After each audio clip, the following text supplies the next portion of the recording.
Hello friends, स्वागत है आपके अपने चैनल स्टैंड बीपीएससी में। आज ये प्रैक्टिस सेट मैंने बहुत करवा दिया है, सिविल कोड का हो, पियोन क्लर्क, स्टेनो रीडर का। ओके, अब वो रिवाइज कर रहे हैं ताकि देखिए आप लोग के साथ जुड़े हैं तो हम ऐसा कर रहे हैं ताकि बीच बीच में प्रैक्टिस भी बहुत ज़रूरी है। आप लोग अपना आकलन कीजिएगा कि आपका कितना स्कोर आ रहा है, क्योंकि स्कोर कम आ रहा है तो फिर कहीं ना कहीं आप में कमी है। इसलिए मैं बार बार बोल रहा हूँ कि अगर स्कोर कमी आ रही है तो फिर से आपको एनालिसिस करना है बीच में कि कौन सा पोर्शन कमज़ोर आ रहा है। मैथ अगर पियोन वाले होंगे तो मैथ हिंदी पर विशेष फोकस कीजिए। क्लर्क वाले होंगे तो ऑलराउंडर बनना पड़ेगा भाई, क्योंकि उसमें सब पढ़ना है। रीडर वाले होंगे तो आपको हिंदी और आपको भी लगभग मेहनत, मतलब पियोन को छोड़कर बाकी सबको मेहनत करना पड़ेगा। सभी को बोल रहे हैं, पियोन में है कि बाकी तीन ही विषय पढ़ने हैं, बाकी और समय पढ़ना है तो पढ़ना है। तो अब बांध लीजिए कमर और जितना हो सके उतना आप पढ़िए, प्रैक्टिस कीजिए। चलिए शुरू करते हैं। पहला क्वेश्चन है, रिक्त स्थानों को भरने के लिए उपयुक्त शब्द का चयन करें। चाकू से फल डैश दो। ऑप्शन है फार, काट, खिला, धो। क्या होगा इसका राइट आंसर? तो देखिए बोल रहा है कि चाकू से फल डैश दो, यानी चाकू से फल को काट दो। तो राइट आंसर आपका सी हो जाएगा। सिलेबस के अकॉर्डिंग है। ओके, बिल्कुल मतलब समझ कर क्वेश्चन को 1 से 2 बार पढ़कर जवाब दीजिएगा। निगेटिव मार्किंग है नहीं, और एग्ज़ाम अभी आयोग की तरफ से कोई नहीं निकला है कि एग्ज़ाम कब होगा।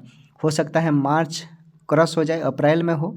आयोग की तरफ से जो भी नोटिफिकेशन निकलेगा स्टैंड बीपीएससी के माध्यम से आपको मिल जाएगा। ओके दोस्तों, तो चलिए आगे का सवाल बताइए। रिक्त स्थानों को भरने के लिए उपयुक्त शब्द का चयन करें। पेड़ में पानी डालो डैश वह सूख जाएगा। ऑप्शन है लेकिन, किंतु, अन्यथा, परंतु। क्या राइट आंसर होगा इसमें से?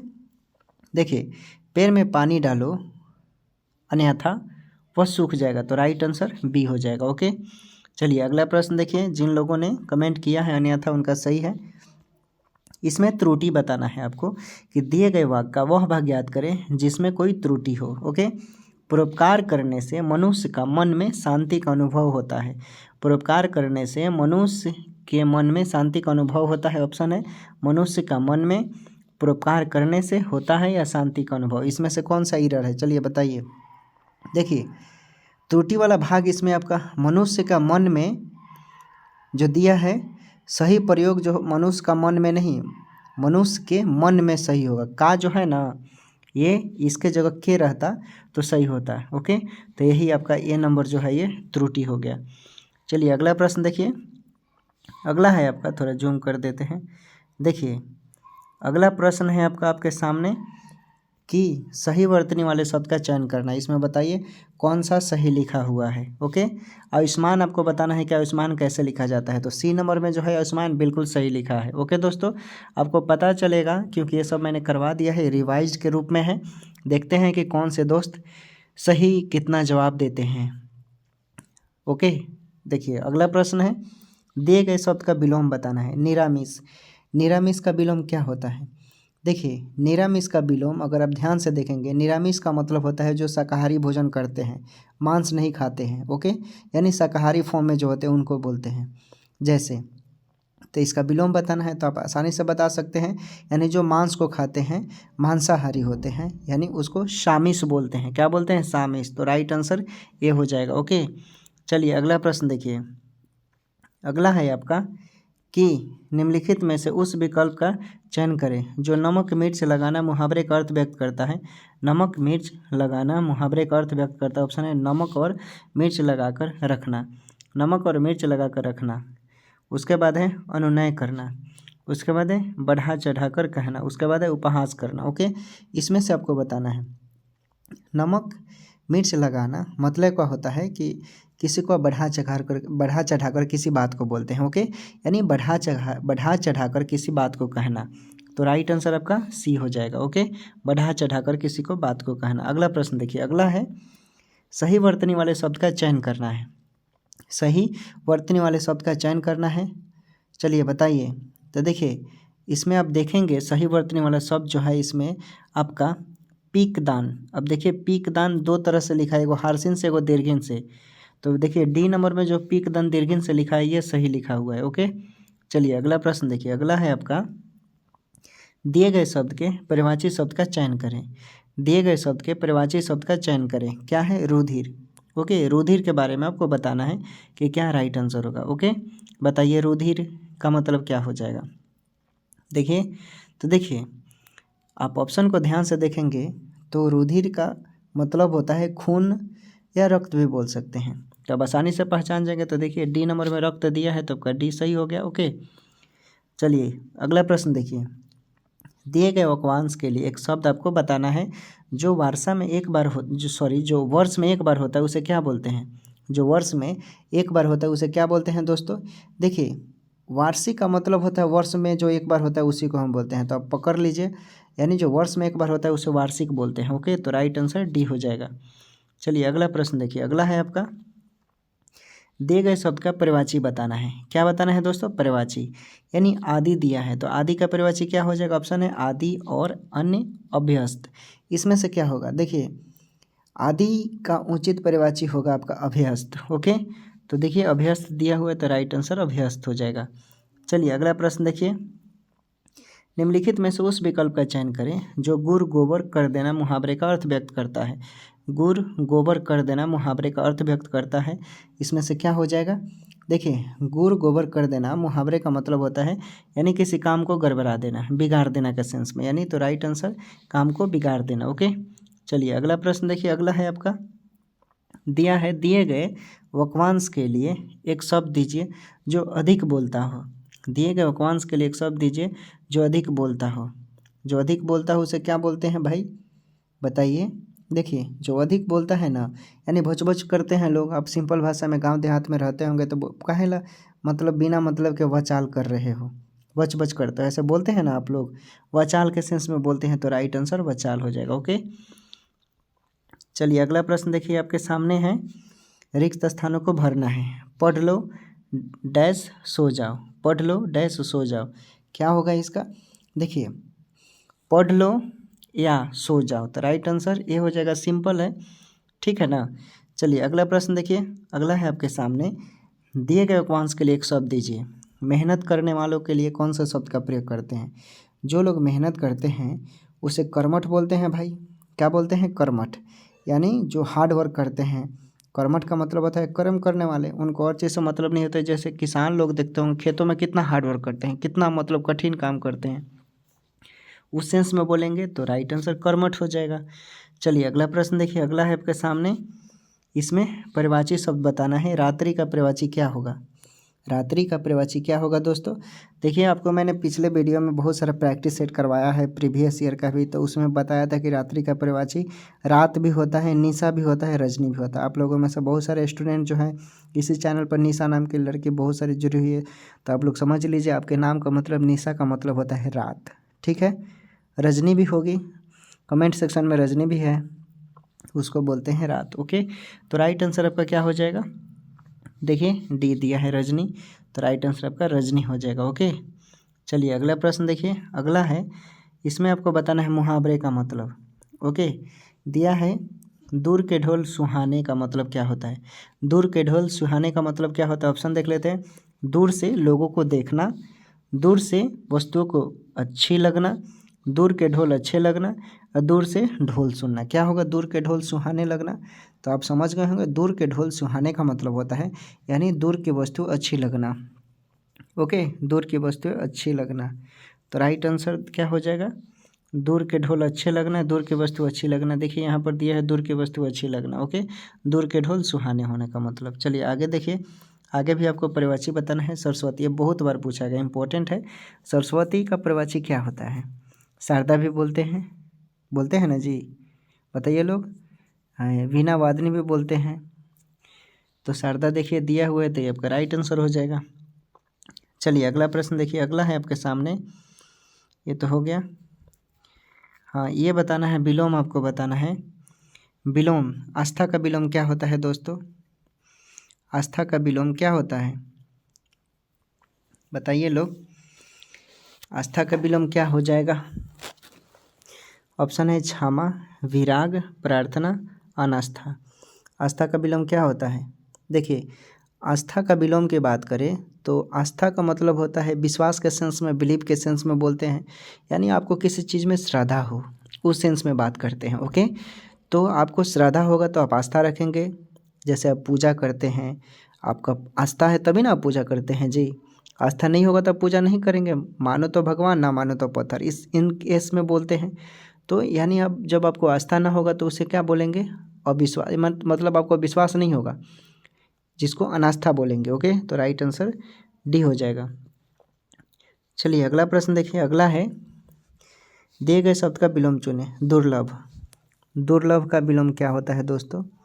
दुर्लभ का मतलब होता है कि जो आसानी से न मिलता हो। ओके, जो आसानी से न मिलता हो, बहुत कठिन कार्य करना पड़ता है उसके लिए, तो इसका विलोम आपको पता है क्या हो जाएगा, यानी सुलभ, जो आसानी से मिल जाए, तो राइट आंसर आपका सुलभ हो जाएगा। ओके, चलिए अगला प्रश्न देखिए, अगला है आपको जिसका आदि ना हो उसके लिए कौन से एक शब्द का प्रयोग करते हैं? जिसका आदि ना हो उसके लिए कौन से शब्द का प्रयोग करते हैं दोस्तों?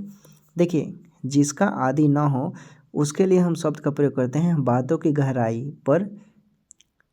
ओके, सॉरी माफ़ कीजिएगा, जिसका आदि ना हो उस केस में हम बोलेंगे, यानी अनादि बोलेंगे। ओके, अनादि, ठीक है ना, क्या बोलेंगे? अनादि, तो राइट आंसर आपका अनादि हो जाएगा, ठीक है ना। अब इसको आपको इसमें रेखांकित भाव को बताना है कि कौन सा सही है। ओके, देखिए, मैंने इन सब बातों को गहराई पर अनुभव किया, रेखांकित शब्द के जगह कौन सा शब्द का प्रयोग करेंगे इसमें से, बताइए। मैंने इन सब बातों को गहराई पर अनुभव किया, जो रेखांकित भाग है बातों की गहराई पर, इसके जगह कौन सा शब्द का प्रयोग करेंगे कि सूटेबल हो जाएगा? देखिए, बातों की गहराई का जो प्रयोग किया है रेखांकित जगह, ये ऐसा नहीं होगा, बातों की गहराई पर नहीं, यानी इसके बदले हम बोल सकते हैं बातों को गहराई से। देखिए कहीं है क्या, तो ये देखिए दिया हुआ है, यानी बातों की गहराई से जो है ये आपका परफेक्ट हो जाएगा, ठीक है, बातों की गहराई से। चलिए अगला प्रश्न देखिए, अगला है आपका कि मुहावरे का अर्थ बताना है। दो नावों पर पैर रखना, मुहावरे का मतलब क्या होता है? दो नावों पर पैर रखना, यानी कि दोनों तरफ से अच्छे कहलाना। ओके, तो बताइए उस केस में इसका मतलब क्या हो जाएगा? सूटेबल। ऑप्शन देख लेते हैं, दो विरोधी पक्षों का आश्रय लेना, दो विरोधी पक्षों का आश्रय लेना, नदी पार करना, दो नावों पर एक साथ घूमना, एक साथ कई काम करना। जो दो नावों पर पैर रखना का मतलब क्या होता है? देखिए, जो लोग दो नावों पर पैर रखते हैं उसको हम लोग दो विरोधी पक्षों का आश्रय लेना बोलते हैं। ओके, दो विरोधी पक्षों के आश्रय लेने को बोलते हैं। ओके, जो दो नावों पर पैर रखते हैं। चलिए अगला प्रश्न देखिए, अगला है सही वर्तनी वाले शब्द का चयन करें। सही वर्तनी वाले शब्द का चयन करना है। ओके, इसमें बताना है कि कौन सा सही लिखा हुआ है, बताइए। तो देखिए आपको ए नंबर में देखिए हस्तलिखित जो है सब हारसिन से लिखा है, ये बिल्कुल सही है। ओके, इसमें भी बताना है कि कौन सा जो है वो सही लिखा हुआ है। चलिए बताइए, कमेंट कीजिए, बताइए लोग क्या राइट आंसर होगा।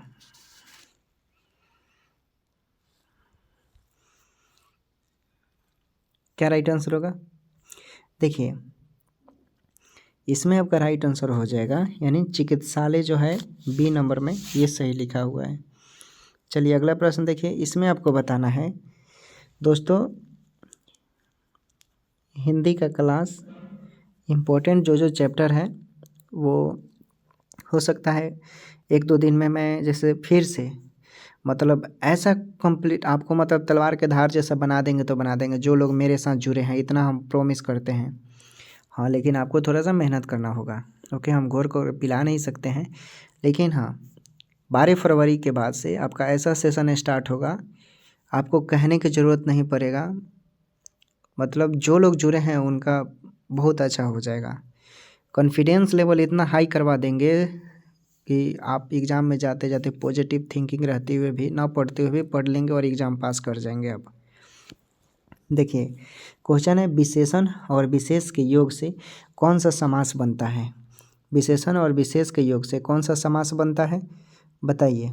देखिए, विशेषण और विशेष के योग से आपको भी पता है, मैंने बताया था कर्मधारय समास बनता है। ओके, क्या बनता है? कर्मधारय समास।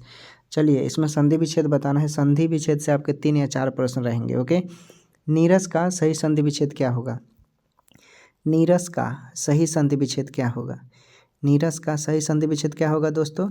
तो नी प्लस र, मैंने ऐसा बताया है, बहुत ट्रिक के साथ भी बताया था मुहावरे के सेंस में। ओके, तो नी प्लस र हो जाएगा। ओके, बी राइट आंसर हो जाएगा। प्लेलिस्ट में आप जाकर देख सकते हैं, वीडियो मिलेगा बहुत प्लेलिस्ट में आपको, अलग अलग प्रकाशन का भी है और special peon clerk steno reader का एक में होगा, तो उसमें स्पेशल वीडियो होगा सभी के लिए। अगला प्रश्न है, प्रमाण का संधि विच्छेद क्या होता है? प्रमाण का संधि विच्छेद क्या होता है दोस्तों, बताइए। देखिए, प्रमाण का संधि विच्छेद प्र प्लस मान होता है। ओके, प्र प्लस मान हो जाएगा, ये राइट आंसर। ओके, चलिए अगला प्रश्न देखिए। अगला है कि राम ने सारी पुस्तकें पढ़ ली, इस वाक्य में ने किस कारक का विभक्ति है, यह चिन्ह बताना है। ओके, राम ने सारी पुस्तकें पढ़ ली, ने किस कारक के चिन्ह है? तो ने कर्ता ने को बोलते हैं। ओके, राइट आंसर है कर्ता ने। ओके, चलिए अगला प्रश्न देखिए। अगला है, निम्नांकित में कौन देशज शब्द है? कौन इसमें देशज शब्द है? तो पेड़ जो है इसमें आपका देशज देखने से पता चल रहा है, सब बता दिया है मैंने, बेसिक है। आइए अब इंग्लिश की बात करते हैं। चलिए देखते हैं, इंग्लिश के लिए बहुत लोग बोल रहे थे कितना किसका सही होता है। चलो, select the correctly spelled word. चलो बताओ इसमें कौन करेक्टली स्पेल्ड वर्ड है? देखो, इसमें सही स्पेलिंग वाला आपका जो होगा राइट आंसर, यानी आपका इनसाइक्लोपीडिया सी नंबर में जो है ये सही है, इनसाइक्लोपीडिया। ओके, चलो अगला प्रश्न देखो। अगला है, इसमें भी आपको करेक्टली स्पेल्ड वर्ड बताना है। क्या बताना है? Correctly spelled word.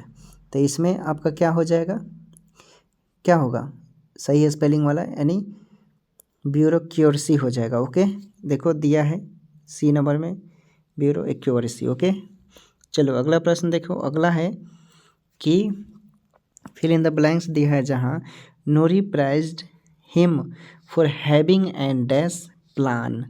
यहाँ पर क्या भरोगे? खाली स्थान जहाँ पर है, जहाँ पर खाली स्थान है वहाँ पर क्या भरोगे, यानी एक्सीलेंट भरोगे तो बेहतर हो जाएगा। ओके, राइट आंसर आपका एक्सीलेंट हो जाएगा। ओके, चलो अगला प्रश्न देखते हैं। अगला है आपके सामने, इसमें एरर बताना है। ओके, देखो दिया है एरर बताना है, इसमें पढ़ देते हैं, देख लो।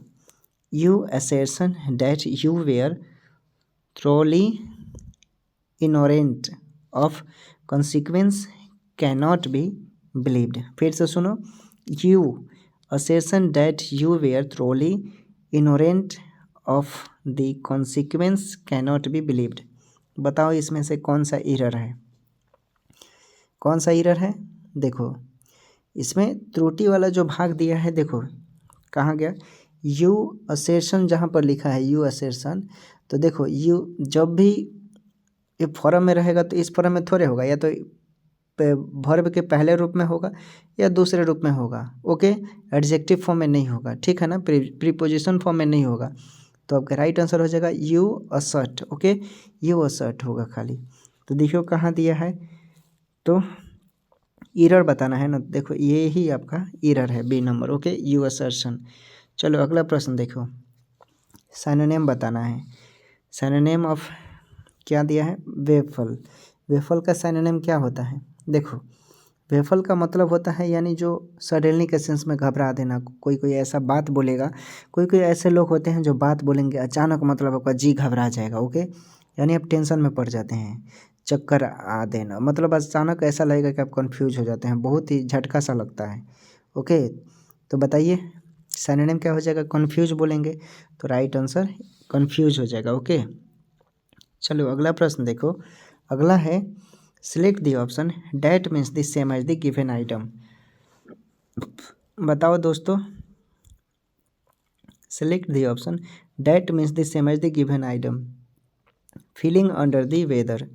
फीलिंग अंडर द वेदर, देखो फीलिंग अंडर द वेदर का मतलब होता है, मतलब आपको कोई चीज़ पता नहीं है फिर भी आप करने के सेंस में, आपको एक्सपीरियंस नहीं है, आप बोलते हो कि हम कर सकते हैं, उस सेंस में मतलब क्या, अच्छा मतलब आपको अनुभव नहीं है उस चीज़ के बारे में, ठीक है। या फीलिंग अंडर द वेदर यानी मौसम के अनुकूल, यानी तबीयत ख़राब हो जाता है उस सेंस में भी बोल सकते हैं, यानी तबीयत बिगड़ जाने के सेंस में बोल सकते हैं। ओके, तो मान लो कि आपको मौसम का एक्सपीरियंस नहीं है, धूप है, अभी ठंड का मौसम है, आप टी शर्ट पर पहन कर बाहर निकलोगे तो तबीयत ख़राब होगा, उस सेंस में बोलते हैं। एक्सपीरियंस नहीं है आपको, तो उस सेंस में टू नॉट फील वेल बोल सकते हैं। To not feel well. Okay, right answer हो जाएगा टू नॉट फील वेल। चलो अगला प्रश्न देखो, अगला है आपके सामने कि select the option that means the same as the given item. Okay, select the option that means the same as the given item. Once in blue moon, once in blue moon क्या हो जाएगा मतलब? देखो once in blue moon का मतलब होगा, बता सकते हैं क्या आप लोग? देखो वंस इन ब्लू मून का मतलब होता है यानी ओकेशनली, कभी कभी के सेंस में, कभी कभार के सेंस में। तो इसके जैसा आप बोल सकते हैं इनफ्रीक्वेंटली। इनफ्रीक्वेंटली मतलब होता है कभी कभार। ओके, तो बी राइट आंसर हो जाएगा। चलो अगला प्रश्न देखो, अगला है आपके सामने select the word which means the same as the group of word given. A geometrical figure with 8 side. A geometrical figure with 8 side, बताओ इसको क्या बोल सकते हैं? बहुत आसान है। जिसके 8 भुजा होते हैं उसको क्या बोलते हैं? अष्टभुजीय बोलते हैं। इंग्लिश में अष्टभुजीय को क्या बोलते हैं? यानी ऑक्टागोन बोलते हैं। तो राइट आंसर ऑक्टागोन हो जाएगा। ओके, चलो अगला प्रश्न देखो, अगला है आपके सामने एंटोनीम बताना है विलोम। नॉमिनेट, नॉमिनेट का विलोम क्या होगा? नॉमिनेट का मतलब होता है नामांकित करना। अब इसका विलोम आसानी से बना सकते हैं यानी रिजेक्ट के सेंस में। ओके, क्या हो जाएगा? रिजेक्ट, नॉमिनेट का रिजेक्ट। चलो अगला प्रश्न देखते हैं, अगला है क्या है? Select the word which means the same as the group of word given. ये ज्योमेट्रिकल फिगर विथ 8 साइड, ये तो अभी बता दिया, ऑक्टागोन हो जाएगा। ओके, चलो अगला प्रश्न देखो, नॉमिनेट का भी बताया मैंने, रिजेक्ट। ठीक है, चलो आगे देखते हैं।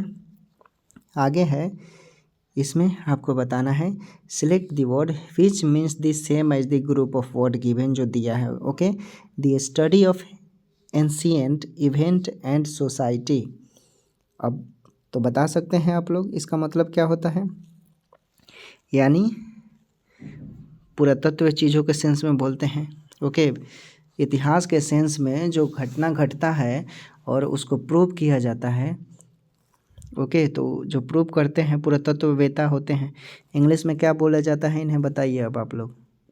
इजी है, आर्कियोलॉजी बोलते हैं दोस्तों के, archaeology. T right answer archaeology होता है। ओके, चलो अगला प्रश्न देखो, आपको सर्टेन का विलोम बताना है।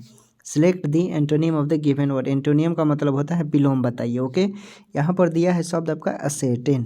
क्या दिया है? असर्टेन। असर्टेन का विलोम बताइए। ऑप्शन है overlook, detect, find out, observe. इसमें क्या होगा बताओ दोस्तों? देखो असर्टेन का मतलब होता है पता लगाना या फाइंड आउट के सेंस में बोलते हैं। ओके, मैंने आंसर ही शायद बता दिया, का दो नहीं, आंसर नहीं बताया। चलो बताओ क्या होगा? देखो अनसेट अभी मैंने बताया कि सुनिश्चित करना, जांच करना या पता लगाना का सेंस में बोलते हैं। इसका विलोम बताना है यहाँ पर। ओके, यानी ओवरलुक हो जाएगा। ओके, असेटेन का मतलब ओवरलुक हो जाएगा, विलोम पूछ रहा है। मैंने जो फाइंड आउट बताया था उसका सिनोनिम बताया था। ओके, चलो अगला देखो, select the option synonym given word. Extrovert को क्या बोलते हैं?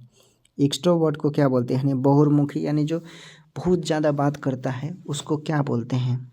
जो खूब बात करता हो, खूब, बहुत ज़्यादा, आवश्यकता से ज़्यादा, क्लास में भी खूब बोलेगा, यस सर ये आंसर होगा, ये होगा, ये होगा, ये इस तरह का बोलते होंगे, एक्सट्रोवर्ट उसको बोलते हैं।